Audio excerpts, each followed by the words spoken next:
सोचिए जरा, क्या होता होगा जब प्यार मौत की दहलीज को ही पार कर जाए। आज हम एक ऐसी ही कहानी की गहराई में उतरने वाले हैं। एक ऐसे प्यार की कहानी जिसने मौत को चुनौती तो दी, लेकिन फिर उसकी ऐसी भयानक कीमत चुकाई जिसकी कोई कल्पना भी नहीं कर सकता। ये कहानी दुख की है, मोह की है, और उस अंधेरे की है जो हमारी सबसे गहरी दुआओं के जवाब में दस्तक देता है। और इस पूरी कहानी का जो सार है ना, वो बस इन 4 शब्दों में छिपा है। दिल लगाना मना था। ये सिर्फ एक लाइन नहीं थी, ये एक लकीर थी। एक ऐसी सरहद जिसे लांघने की इजाजत बिल्कुल नहीं थी। और यही एक नियम इस पूरी कहानी का दुखद अंजाम तय करने वाला था। लेकिन हर अंधेरी कहानी से पहले एक सुबह तो होती ही है। इस खौफनाक दास्तां से पहले एक उम्मीद थी, एक वादा था।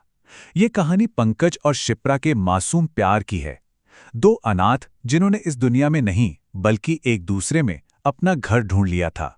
तो चलिए कहानी को समझने के लिए 3 साल पीछे चलते हैं। उस पल में जब सब कुछ परफेक्ट था। पंकज साइकिल पर है, हवा उसके बालों से खेल रही है और उसकी साइकिल की टोकरी शिप्रा के लिए खरीदे गए गुलाबों से लबालब भरी है। ये उनके प्यार की सादगी थी, एक छोटा सा इशारा जिसमें एक पूरे भविष्य का वादा छिपा हुआ था। उनके रिश्ते को अगर एक शब्द में बताना हो तो वो था गर्माहट।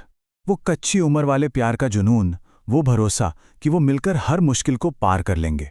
ये वो गर्माहट थी जिसमें हर सपना बिल्कुल मुमकिन सा लगता था। और जानते हैं, यही उनके रिश्ते की सबसे बड़ी खूबी थी। देखिए, एक तरफ था पंकज जो सपनों में जीता था, एक हमसफर, एक परिवार, एक बसी बसाई जिंदगी। तो वहीं दूसरी तरफ थी शिप्रा। प्यार तो वो भी उतना ही करती थी, पर उसके पैर जमीन पर थे। वो कहती थी, पहले खुद को संभालना होगा, फिर हम अपनी दुनिया बसाएंगे। मतलब एक सपना देख रहा था तो दूसरी उसे सच करने का रास्ता बना रही थी। और फिर सब कुछ बदल गया। शीशे की तरह उनकी वो सपनों की दुनिया एक झटके में टूट कर बिखर गई। एक पल में सब कुछ खत्म हो गया और पंकज एक ऐसे रास्ते पर निकल पड़ा जहां से कोई वापस नहीं आता। जरा सोचिए, किस्मत का खेल कितना बेरहम हो सकता है। एक ही दिन सुबह पंकज को उसकी ड्रीम जॉब मिलती है। वो 7वें आसमान पर है, शिप्रा को ये खुशखबरी देने के लिए बेताब है। और उसी दिन एक फोन कॉल और वो सीधा सबसे गहरी खाई में जा गिरता है। शिप्रा की आवाज आती है, मुझे ब्लड कैंसर है। और इसके बाद वक्त जैसे पंख लगाकर उड़ गया। पंकज ने अपनी तरफ से सब कुछ किया, पर अंत में मौत जीत गई। अस्पताल में शिप्रा के आखिरी पलों में पंकज के मुंह से बस यही शब्द निकल पाए, मैं तुम्हें खोना नहीं चाहता, मैं नहीं खो सकता, मैं तुमसे प्यार करता हूं। ये सिर्फ शब्द नहीं थे, ये उसकी टूटी हुई आत्मा की आवाज थी। और यही बेइंतहा प्यार, यही न खोने की जिद उसे उस मोड़ पर ले आई जहां से तबाही की शुरुआत होनी थी। कहते हैं, जब दुख हद से गुजर जाता है तो इंसान किसी भी सहारे को थाम लेता है। पंकज को भी एक सहारा दिखा, एक अलौकिक, एक नामुमकिन सा समाधान, एक सौदा जो शिप्रा को पूरी तरह नहीं पर उसका एक हिस्सा पंकज को लौटाने का वादा कर रहा था। लेकिन हर सौदे की एक कीमत होती है, और इस सौदे की कीमत थे कुछ सख्त नियम। तो ये था वो समाधान, एक गुड़िया। लेकिन उसे बनाने वाले ने पंकज को साफ साफ चेताया था, ये शिप्रा नहीं है पंकज, ये बस उसकी आत्मा का एक साया है। दुख में डूबे पंकज के लिए ये एक तसल्ली तो थी, लेकिन असल में ये एक बहुत ही खतरनाक धोखा था।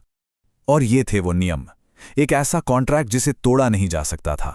पहला, गुड़िया हमेशा तुम्हारे साथ रहेगी। दूसरा, वो कभी अकेली नहीं छूटेगी। और तीसरा, जो सबसे जरूरी था, अगर गलती से वो अकेली रह भी जाए तो रात 1 से 3 बजे के बीच घर में कदम भी मत रखना, क्योंकि वो 2 घंटे शैतान के होते हैं। और फिर आई वो आखिरी, सबसे अहम चेतावनी जिसने पूरी कहानी की नींव रखी।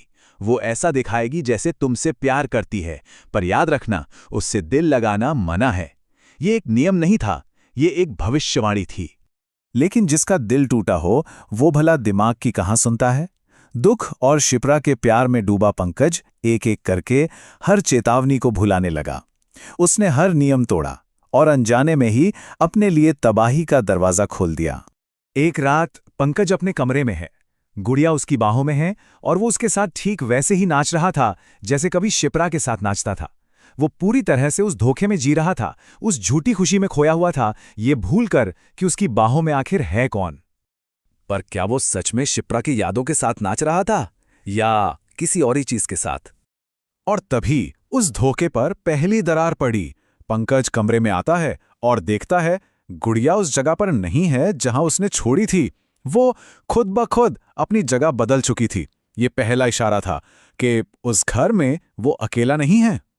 और बस यहीं से डर का असली खेल शुरू होता है। अब वो चीज छिप नहीं रही थी। वो तो प्यार का नकाब ओढ़कर पंकज को अपने जाल में और गहराई तक खींच रही थी। अंधेरी रात। पंकज की नींद खुलती है और वो देखता है कि उसके बगल में शिप्रा लेटी हुई है। वो उसके कानों में फुसफुसाती है, मैं तुम्हें अपने साथ ले जाने आई हूं। एक प्रेमी का जो वादा था अब वो एक शैतान की धमकी बन चुका था। और कमरे में एक अजीब सी तपिश थी। याद है वो गर्माहट जो उनके प्यार की निशानी थी?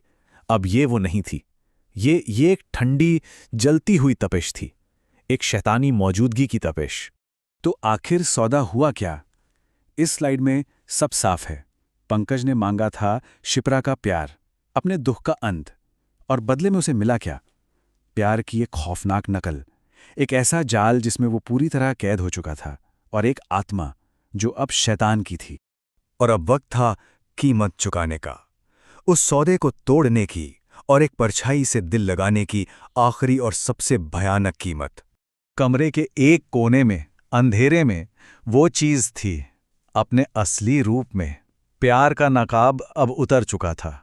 एक छिपकली की तरह दीवार से चिपकी हुई वो अमानवीय चीज बस पंकज को घूर रही थी। एक ऐसी तस्वीर जो रूह कंपा दे। और फिर वो झपटती है, एक चीख भी नहीं निकल पाती। पंकज की रूह को खींचकर वो अपनी दुनिया में ले जाती है, हमेशा हमेशा के लिए। तो आखिर में सवाल यही बचता है कि जब प्यार जाने से इनकार कर देता है, जब हम बस एक और पल के लिए कुछ भी करने को तैयार हो जाते हैं, तो हमारी उन प्रार्थनाओं को सुन कौन रहा होता है? कोई या कुछ और?